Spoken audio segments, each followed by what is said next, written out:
Let's talk imposter syndrome. As a coach, as a fighter, as a human being, I've felt imposter syndrome pretty much all my life. And to this day, I've realized that it's not a bad thing to feel it. Because when you think about it, when you do feel an imposter syndrome, you feel like a fraud. You feel like you're not enough. You feel like you're not at the right stage or the right door.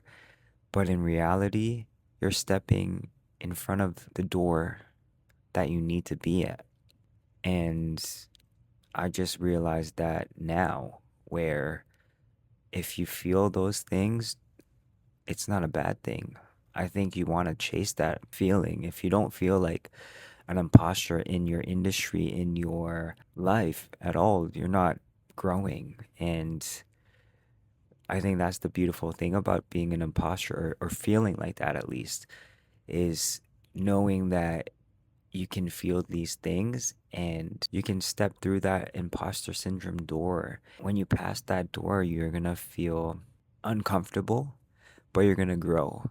I remember the first time I ever first started teaching, I would go to the car and just really had to breathe, listen to Hertz music, and really say these affirmations and saying, I can do it. I am the best. I am worthy of teaching and I know my stuff. And I remember having my heart beat super fast and I had to face the music. I had to go.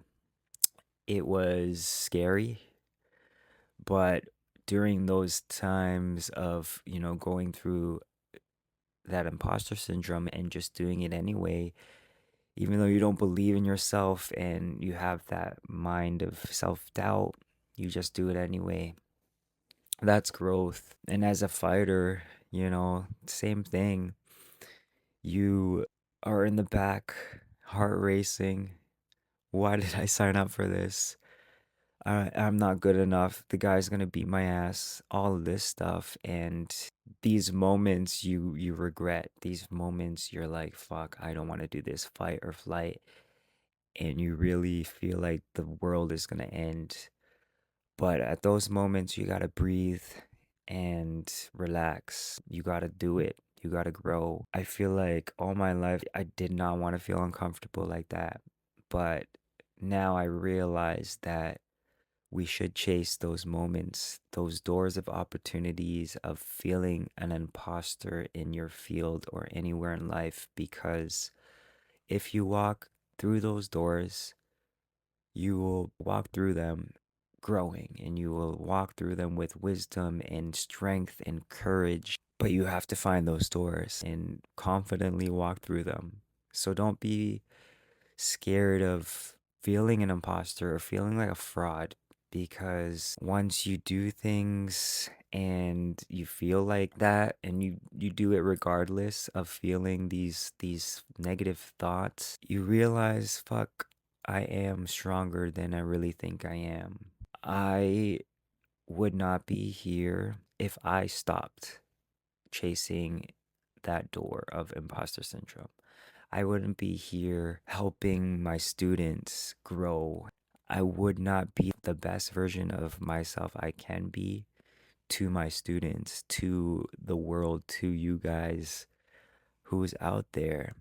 That's why I really encourage you guys to look into yourself and whatever you're scared of, whatever you feel like you're not good enough doing, find that door and just walk through it because when you walk through it, you look back, you're going to see all these other doors that you've walked through and look at yourself and you're going to say, damn, this is who I'm supposed to be. It's going to feel uncomfortable, right? It's going to feel like you're going to die, but you're not going to. Maybe you will. Maybe you are shedding the old version of yourself or that death of that old version of yourself and you're going to walk through that door as a new person, as a new best version of yourself, as a new Mikey or whoever. Yeah, challenge you guys to feel these feelings whenever you do feel like an imposter. Those feelings are valid, but don't let them consume you. Don't let them consume you to a point where you stop and don't go through that door and you turn back around, because you're doing yourself a disservice. You're doing the people that you can serve a disservice. If you like this kind of stuff and you resonate with my stories and how I feel, you're gonna love the next video. It's about masculinity and what it really is. It's not that ego and pretending. It's more deeper than that. Anyway, I'll see you in the next video.